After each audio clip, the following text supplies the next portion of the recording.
Rajahmundry parliament పరిధికి సంబంధించిన నాయకులకి, పెద్దలకి, ఆడపడుచులకి, మా మహిళా నాయకులకి, చాలామంది రావాల్సిన ఉన్న ఈ సభలో పరిమితమైన హాల్ ఉండడం వల్ల మనం పరిమితంగా పిలుచుకున్నాం. రాని మన జనసేన కుటుంబానికి, వచ్చిన ఈ జనసేన కుటుంబానికి మనస్ఫూర్తిగా మీ అందరికీ నా తరపున, పార్టీ తరపున మీ అందరికీ నా హృదయపూర్వక ఆహ్వానాలు, నమస్కారాలు తెలియజేస్తాను.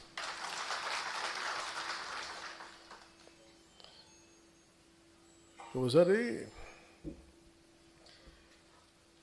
ఒక పార్టీ నడపడం ఒకసారి అనిపిస్తుంది, ఎట్లాగరా పార్టీ పెట్టేసి ఇక్కడ దాకా వచ్చాం అనిపిస్తుంది.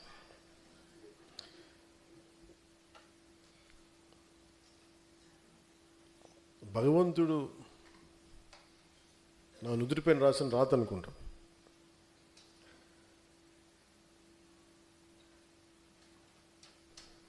చాలా బాధ్యతతోటి, ఏదో నాకు చాలాసార్లు చెప్తుంటాను, పదవుల గురించి కాదు, వీటి గురించి కాదు, మరి పదవుల గురించి కాకపోతే నువ్వు ఎందుకు వచ్చావు అని మాట్లాడుతూ ఉంటారు కంటెంపరీ పొలిటికల్ లీడర్స్ అంతా. నేను ఒక ఓల్డ్ టైమర్ని, ఫ్రీడమ్ స్ట్రగుల్ని కథలు చదివి స్ఫూర్తిని చెందినవాడిని, ఒక భగత్ సింగ్ కథలు చదివి ప్రేరణ పొందినవాడిని. భగత్ సింగ్కి ఏ పదవి ఉంది? మనం గుండెల్లో పెట్టుకున్న స్థానం తప్ప. సుభాష్ చంద్రబోస్కి ఏ పదవి ఉంది?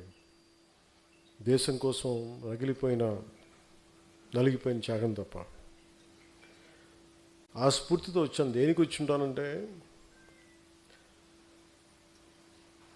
బేసిక్ సహజ వనరులు పాడైపోయి ఎవరు మాట్లాడరేంటి,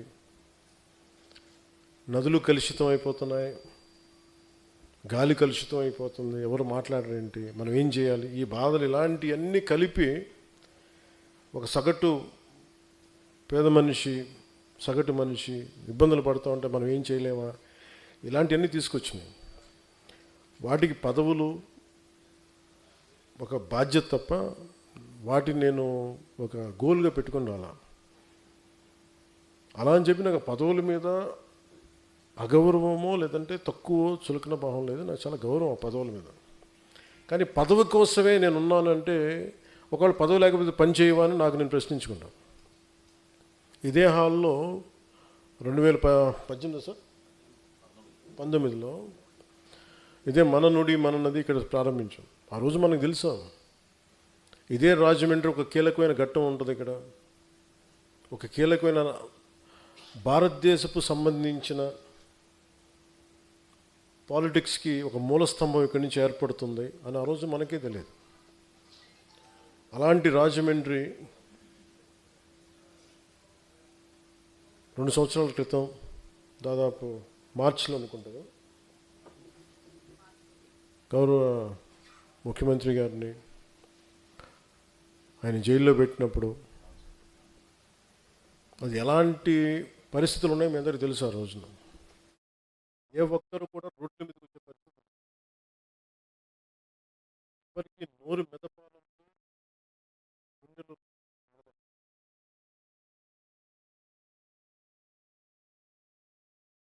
రోజున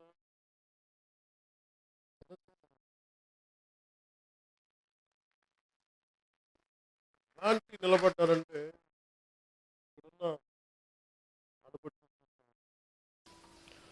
శివంగంలో కొట్లాడారు.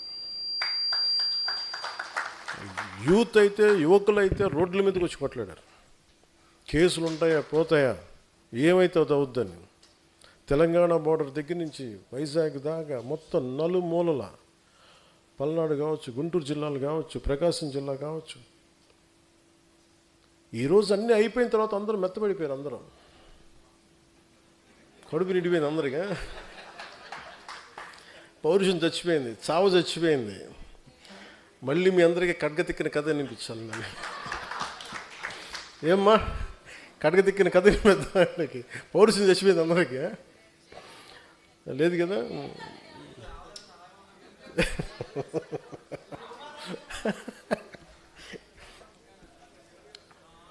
నేను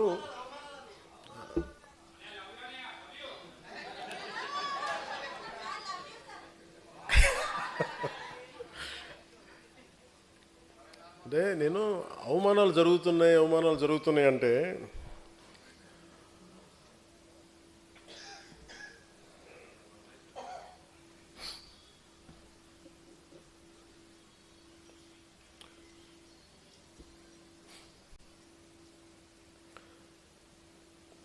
మీరు యాక్సెప్ట్ చేస్తేనే అవమానాలు జరుగుతాయి. మిమ్మల్ని మీరు తగ్గించుకుంటేనే అవమానాలు జరుగుతాయి. నేను ఎప్పుడు మిమ్మల్ని తగ్గించమని నేను అడగట్లా. మనలో మన అనైక్యతే మిమ్మల్ని అవమానాలు గురి చేస్తుంది. ఉదాహరణకి మొన్న అంటే ఇప్పుడు కూడా మీరు సపోజ్ మనందరూ ఈ రూమ్లో కూర్చున్నాం, బయట వాడు వచ్చి దాడి చేయాలంటే ఈ రూమ్లో ఉన్నాడే తలుపు తీయాలి.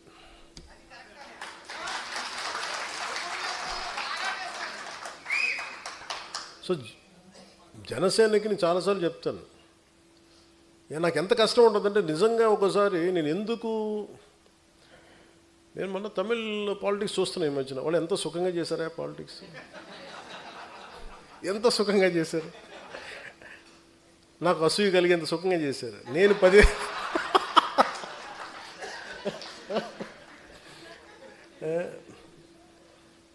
కటౌట్లు పెట్టుకుంటే గెలిచేశారు.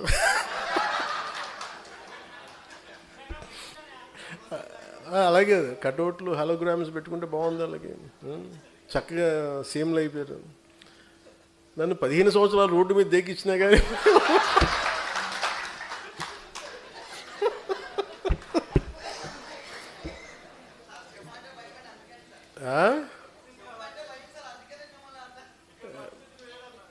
సరదా తెలియదు. అంటే ఎందుకంటే నేను మానవత్వం గురించి ఆలోచించేవాడిని. హ్యుమానిటీ. ఒక మాట మాట్లాడాలంటే చాలా అవగాహన కావాలి. ఒక పార్టీ ఎందుకు ఇంత సంవత్సరాలు నలిగాను అంటే, ఒక పార్టీని నడపడం అంటే కొన్ని లక్షల మంది ఒక సమూహాన్ని ఒక ఏకతాటిపై నడిపించడం చాలా కష్టమైన పని. మన ఇంట్లో కుటుంబ సభ్యులనే మనందరం కలిసి ఏకతాటిపైన ఉన్నాం. అలాంటిది నేను ఎంత సాహసం చేశానంటే బయటికి వచ్చి ఒక పార్టీ పెట్టి ఏదో మార్చేద్దామని ఒక పిచ్చి. అది చాలా ధైర్యాన్ని ఇచ్చింది. నేను అనుకున్నాను ఎంత చదివినట్టు, ఏం చేసి చదివినట్టు అంటే, నేను వుల్ఫ్గాంగ్ వాన్ గోట్ అని ఒక జర్మన్ రైటర్ ఉండేవాడు. ఆయన చెప్పింది ఏంటంటే, నాకు ఆయన చెప్పిన కోట్ బాగా ఇష్టం. Boldness has magic and genius in it. అంటే ఒకసారి విపరీతంగా ఆలోచించేసి విపరీతంగా తెలివితేటలు చూపించేసి మొత్తం కొంచెం ఏమి కాకుండా పోతాడు. ఒకసారి దూకేసాడు అనుకో, వాడు కొట్టేసాడు. చాలామంది మహానుభావులు మేధావులు చదివి పుస్తకాలు పురుగులైపోయి యాక్షన్ లేకుండా అనాలిసిస్కే పరిమితం అయిపోయి ఇళ్లలో మగ్గిపోతారు. సో నేను ఎంత నేర్చుకునే అని పెట్టుకొని నేను ఏదో ఒక టైంలో దూకేద్దాం పాలిటిక్స్ని దూకేసాను. పాలిటిక్స్కి నేను ఎప్పుడు వచ్చాను పాలిటిక్స్కి? One was in early 30s. నాకు ఇప్పుడు అర్థమవుతుంది. నేను అసలు అవగాహన లేకుండా ఏది కూర్చోబెట్టంటే అప్పటికే నేను చాలా ఏమంటుందని జీవితాన్ని చూసేసాను అనుకున్నాను. ఇప్పుడు అనుకుంటాను జీవితాన్ని చూసి పార్టీ పెట్టాను అనుకుంటాను. ఆ టైంలో 2007లో సిపిఎఫ్ పెట్టినప్పుడు same political commitment, same political ideology.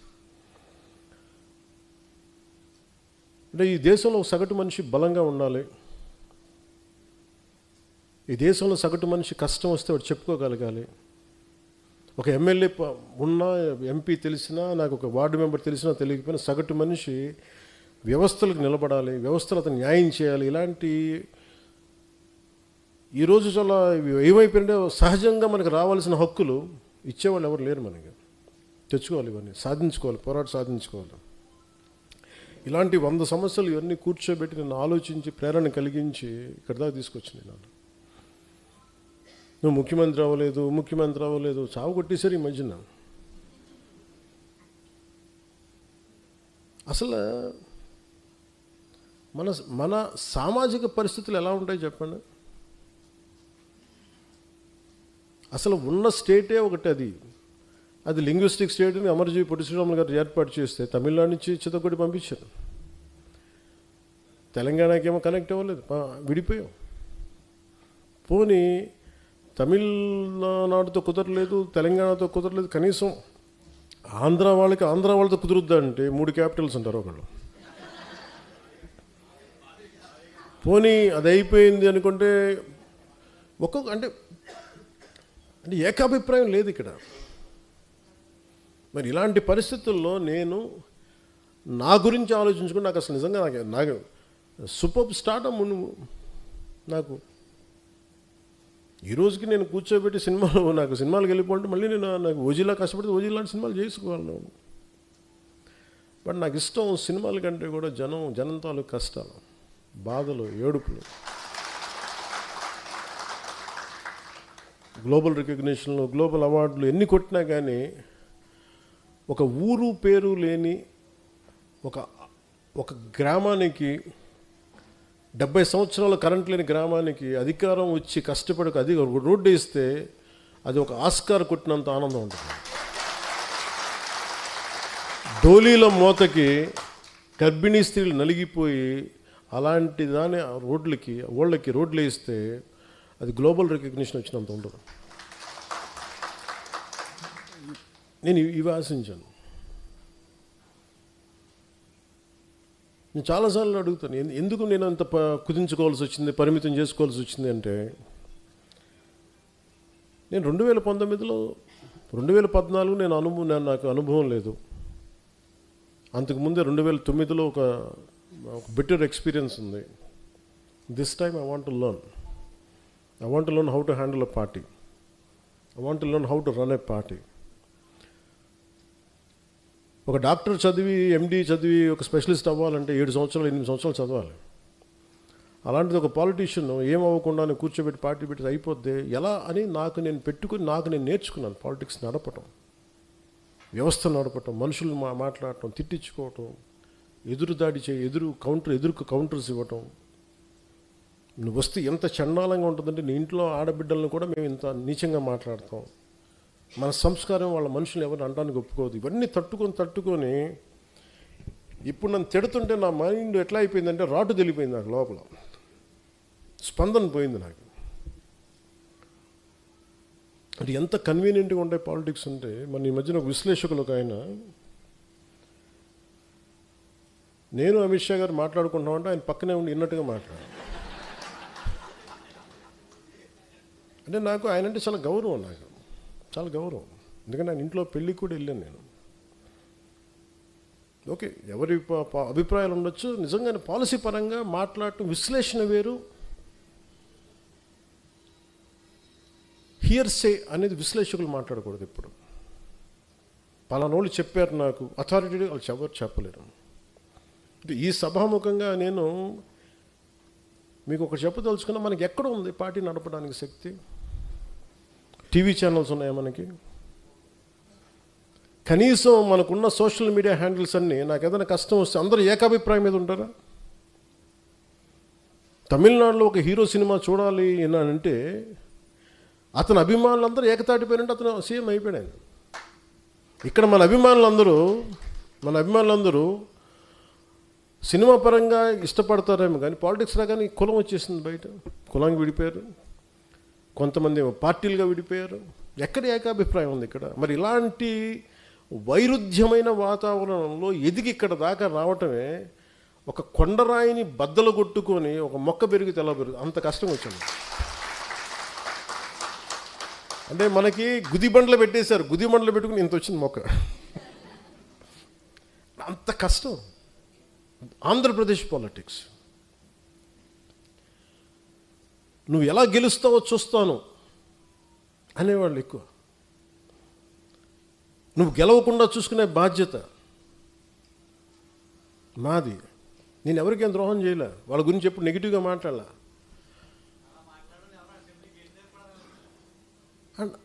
And నాకు ఆశ్చర్యంగా ఉంటుంది, నేను వాళ్ళకి ఏదైనా ద్రోహం చేసి ఒక మాట అనుంటే అనుకోవచ్చు. ఉత్తి పుణ్యానికి నా మీద మనిషి నాకు ఏదో కులంలో పుట్టి తీరాలి కదా, అబ్బాయి చాయిస్ ఎక్కడ ఉంటుంది? అలాంటిది కూర్చోబెట్టి మొన్న ఈ మధ్యన కూడా ఏదో చూస్తున్నాను. పవన్ కళ్యాణ్ ఎక్కువ ఈ మధ్యన ఎప్పుడు కులాల గురించి మాట్లాడతాడు అంటే కులాల గురించి మాట్లాడి మీరేం మాట్లాడుతున్నారా? కులం అనేది ఒక సామాజిక సత్యం, ఇట్స్ డామ్ సోషల్ ఫ్యాక్ట్, అది సత్యం. అందుకే దాన్ని ఏం చేయలేదు. దానికి మీరు ఓట్లు వేసేటప్పుడు ఈ వార్డులో ఏ కులం ఉంటుందని మీరు అడగరా? నేను అది అందరిలా కాకుండా నేను ఓపెన్గా చెప్తాను అంతే. ఒక సోషల్ డాక్టరింగ్ చేసేవాడు ఎలా మాట్లాడతాడు, ఒక జబ్బు గురించి చెప్పేవాడు ఎలా మాట్లాడతాడు, ఈ క్యాన్సర్ ఉందా, లేదంటే ఇది ఉంది, ఈ జబ్బు ఉంది, లేదంటే నీ వైటల్స్ ఇలా ఉన్నాయని చెప్తాడు. అలాగే నేను మాట్లాడేటప్పుడు కాస్ట్ గురించి చాలా సింపుల్గా చెప్తాను, ఇబ్బంది లేకుండా చెప్తాను. ఎందుకంటే నాకు లోపల నా కులం అనే భావన లేదు, మన మనుషులు అనే భావన ఉంది నాకు. మొన్నదాకా మాట్లాడిన వాళ్ళందరూ ఇప్పుడు నువ్వేం చేసావు నీ కులానికి మాట్లాడుతూ ఉంటారు. నేను ఎప్పుడన్నా కుల నాయకుడు నేను చెప్పాను అసలు ఎప్పుడన్నా నేను?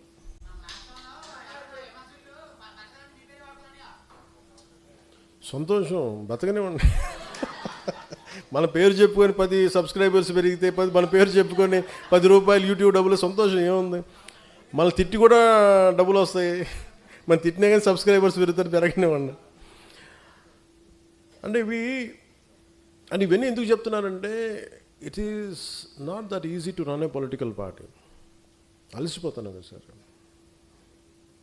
కానీ వదలను, అది కూడా ఉంది నాకు. అలా వదలను కాబట్టి ప్రధానమంత్రి గారు నన్ను చూసి ఇష్టపడుతున్నాను.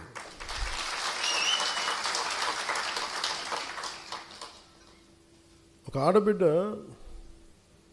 ఎక్కడో ఒమాన్లో ఇరుక్కుపోయి,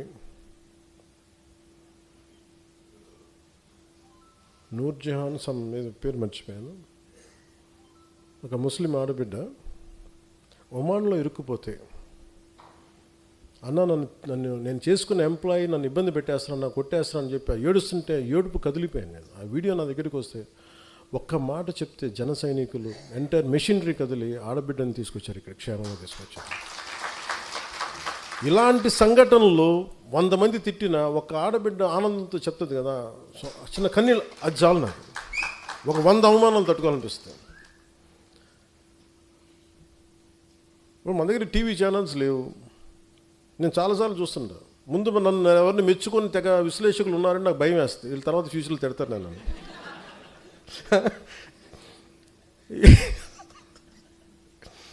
సార్ మీ గురించి చాలా మంచి వీడియో చేశారు సార్, అక్కర్లేదు నేను చూడండి నా భయం, ఎందుకంటే వీడు తర్వాత తిడతాడు నన్ను. అంటే అది ఏమైపోయిందంటే మైండ్ అంత ఒక బ్రూటల్ ఫ్యాక్ట్కి యాక్సెప్టెన్స్ వచ్చేస్తుంది. ఈ మధ్యన మా విశ్లేషకులు, మన పేరు మర్చిపోయానండి, ఎవరు ఏమో 2-3 పేరు, ఓకే ఆయన ఏమంటారు, నేను వెళ్ళలేదు చదువు, ఆయన కూడా తిట్టారండి కొద్దిగా. ఏమన్నారు?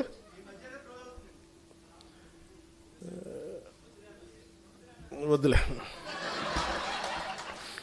లోపల నుంచి నాకు కూడా చాలా ఉంటాయి. బండ్ల గణేష్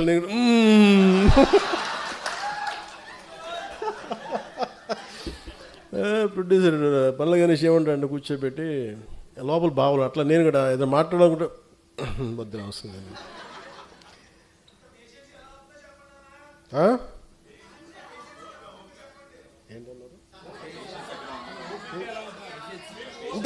ఇంత పేషెంట్గా ఎలా ఉన్నానంటారా? గత్యంతరం లేక.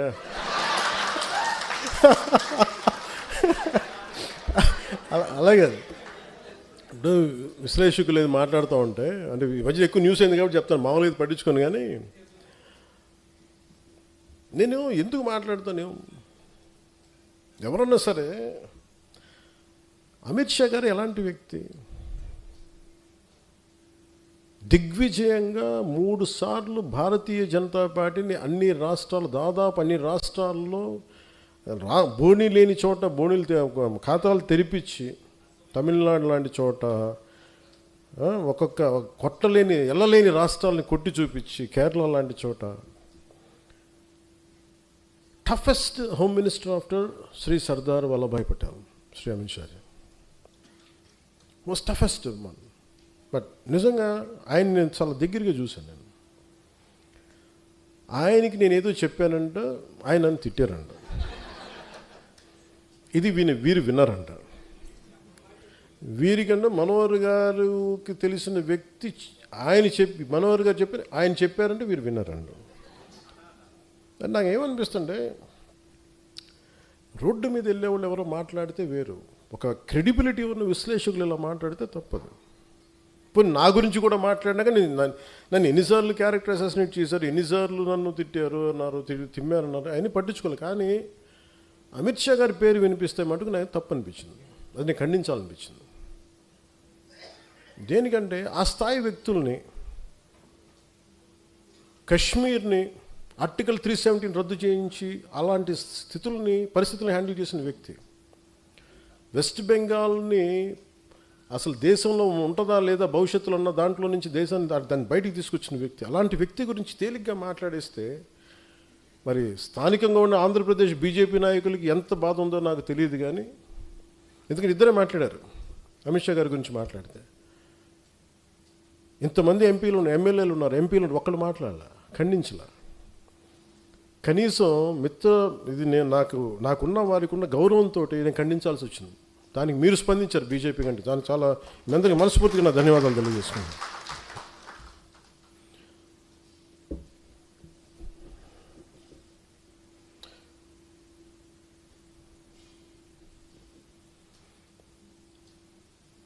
వాళ్ళు అనేది ఏంటి మేజర్గా, నేనంట వైసీపీ నాయకుడి గురించి అంటే ఆయనకి జైలుకి వెళ్ళిపోవాలి, అరెస్ట్ చేయాలంటే ఆయన అంటే క్లాస్ తీసుకున్నారు అంటున్నారు.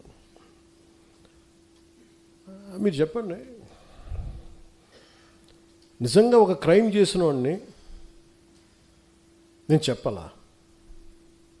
అంటే ఒకటి జైలుకి వెళ్ళిపోయి ఒకళ్ళకి ఏదైనా అయిపోతే దానివల్ల జనసేన ఎదుగుతాడు, పవన్ కళ్యాణ్ ఎదుగుతాడు, అంత దిగజారుడు మైండ్ సెట్ ఉంది. అసలు దానికోసం పాలిటిక్స్కి వస్తాం? అసలు మీరు పాలిటిక్స్లో మీరు ఎంపీ ఇలాంటి వాళ్ళు ఎవరు పాలిటిక్స్లో లేనప్పుడు కదా నేను వచ్చి రోడ్డు మీదకి వచ్చి ఆ రోజున వైఎస్ రాజశేఖర రెడ్డి గారు ముఖ్యమంత్రిగా ఉన్నప్పుడు కదా నేను నా తుపాకీని సరెండర్ చేసి కదా నేను పాలిటిక్స్కి వచ్చింది. ఏం మాట్లాడతారు మీరు? ఎంత తెగింపు ఉంటే వస్తాం, ఎంత తెగించే గుణం ఉంటే వస్తాం పాలిటిక్స్కి. అలాంటి నేను కూర్చోబెట్టంటే వైసీపీ నాయకుడు అంటే ఆయన జైలుకి వెళ్ళాలని చెప్పానని ఈయన ఊహించుకొని చెప్తారు. అదో పెద్ద న్యూస్ అది. మరి మీరు అందరికీ కళ్ళుకి ఏం కనిపించట్లేదండి? మీ అందరికీ సమస్యలు కనిపించట్లా? ఎంతసేపు వైసీపీ నాయకుడు జైలును ఇవేనా? నేను వెళ్ళి ప్రధానమంత్రి గారితో అమిత్ షా గారితో మాట్లాడితే ఇవే కనిపిస్తాయా? ఇంకేం ఉండవు మాకు సమస్యలు? దేశ భవిష్యత్తు గురించి మాట్లాడమా? ఆంధ్రప్రదేశ్ అభివృద్ధి గురించి మాట్లాడమా? కూర్చోబెట్టి వీళ్ళని జైల్లో పెట్టండి, వాళ్ళని జైల్లో తీయండి, వీళ్ళ నడుంకి బెల్ట్ కట్టేయండి, వాళ్ళ గురుజులు ఇవే చెప్తాం చెన్నాలి. ఆయన వాళ్ళకి చెప్పాలా? వ్యవస్థకి నేను చెప్పాలా?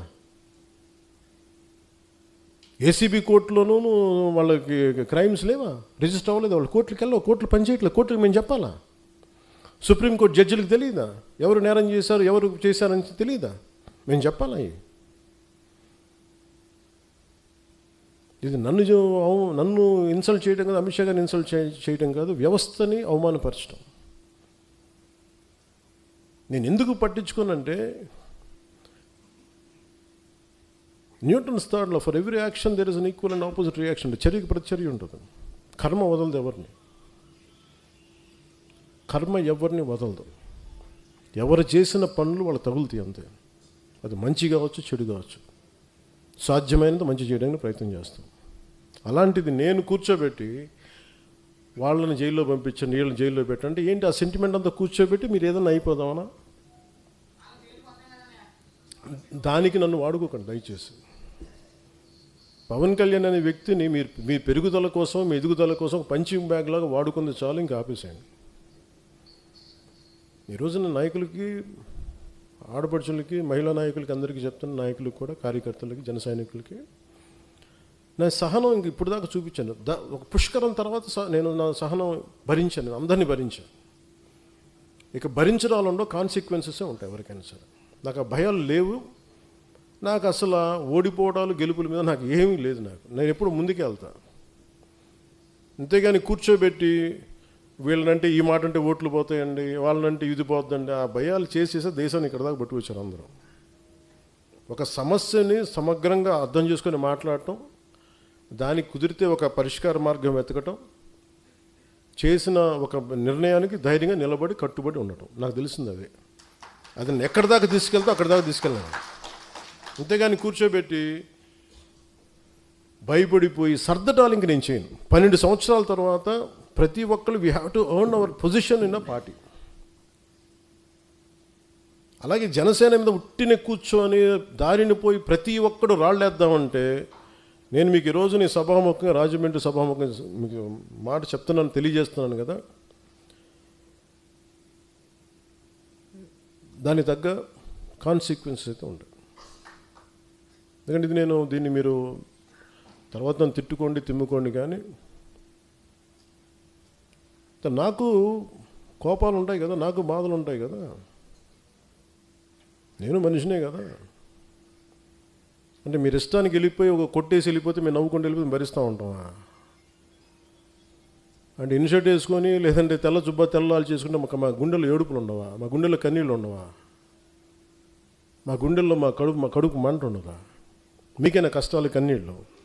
మీరు ఎవరినైతే అనేసి వెళ్ళిపోవచ్చు, మేమేమో ఎవరిని అనకూడదా? కౌంటర్స్ కూడా ఇవ్వకూడదు, భరించాలా? దేనికి? మేము రాజకీయాల్లో ఉన్నామన్నా, అంతకుముందు మేము యాక్టింగ్లో ఉన్నామన్నా, అంటే పేరు ప్రఖ్యాతులు మేము చేసుకున్న తప్పు, మేము వచ్చింది మాకైనా శిక్ష అది. రోడ్డును పోయి ప్రతి ఒక్కడు ఇట్లా అంటామంటే మేము ఎందుకు కూర్చుంటాం, ఎందుకు భరిస్తాం? మేము భరించినంతకాలం భరించాం. చాలా కాలం చెప్పాను, చాలా సంవత్సరాల క్రితం చెప్పాను, భరిస్తాం, సహిస్తాం, అవసరమైతే తాట తీస్తాం అని.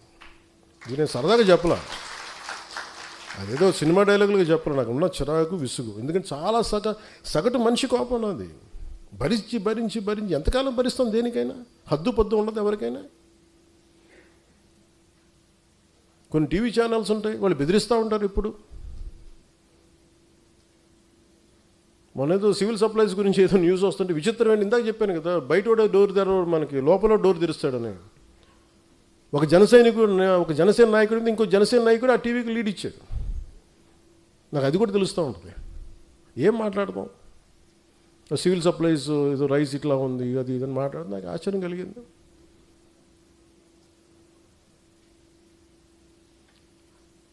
ఎప్పుడైనా సరే ఎదుటి శత్రువుతో యుద్ధం చేద్దామని మనం వెళ్తుంటే పక్కన వాళ్ళు పొడి చేస్తూ ఉంటే ఎక్కడ ముందుకు వెళ్తాం? ఒక అడుగు తీసి 10 అడుగులు వేద్దామంటే 2 అడుగులు వెనక్కి లాగేస్తుంటారు మన వాళ్ళే. సో అందుకని ఇంక నేను ఇప్పటిదాకా నేను పార్టీ పగ్గాలు పూర్తిగా ఎందుకు తీసుకోలేదంటే, నాకు అనుభవాలతో రాటు తేలిన సమూహం వచ్చేవరకు నేను వెయిట్ చేద్దాం. పుష్కర కాలం వెయిట్ చేశాను. పుష్కర కాలం తర్వాత మీ అందరికీ అనుభవాలు వచ్చినాయి. ఒక ఐడియాలజీని నమ్మితే దాన్ని ఎక్కడి దాకా పట్టుకురాగలం మీకు చేసి చూపించారు. ఇప్పటి నుంచి పార్టీకి సంబంధించిన కార్యాచరణ చాలా బలంగా ఉంటుంది. చాలా చాలా చాలా బలంగా ఉంటుంది. ఎందుకంటే నేను ఇంకా నాయకులు తప్పులు కానీ ఎవరైనా సరే నేను ఉపేక్షించాను. నేను పబ్లిక్గా చెప్పేస్తాను.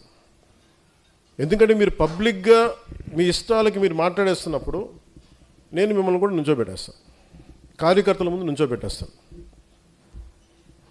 ఒక కార్యకర్త తప్పు చేస్తే మిగతా కార్యకర్తలు కూడా దాన్ని కరెక్ట్ చేసుకోవాల్సిందే. మనందరం కలిసి ఒక తాటిపైన నడుద్దామంటే అందరికీ బాధ్యత లేకపోతే, మటుకు ఏకాభిప్రాయం లేకపోతే మీరు ఉండొద్దు దీంట్లో. సంతోషంగా వెళ్ళిపోయి నాకు ఇబ్బంది లేదు. ఒక సైనిక పఠాలంలాగా ముందుకెళ్ళాలంటే అందరూ ఫార్వర్డ్ మార్చి వెళ్తుంటే మీరు బ్యాక్వర్డ్ మార్చి, మీరు సైడ్ వేస్ మార్చి, లేదంటే బాయినెట్ తీసుకొని పక్కన డొక్కలో పొడుస్తూ ఉంటే మటుకు ఊరుకోం. ఇక నేను చాలా చాలా నలిగి భరించి విసిగిపోయి ఉన్నాను ఇక్కడ. ఇట్స్ ఎనఫ్ అనిపించింది నాకు. మీరే అవాయిడ్ చేసి నా దాకా తీసుకురాకండి.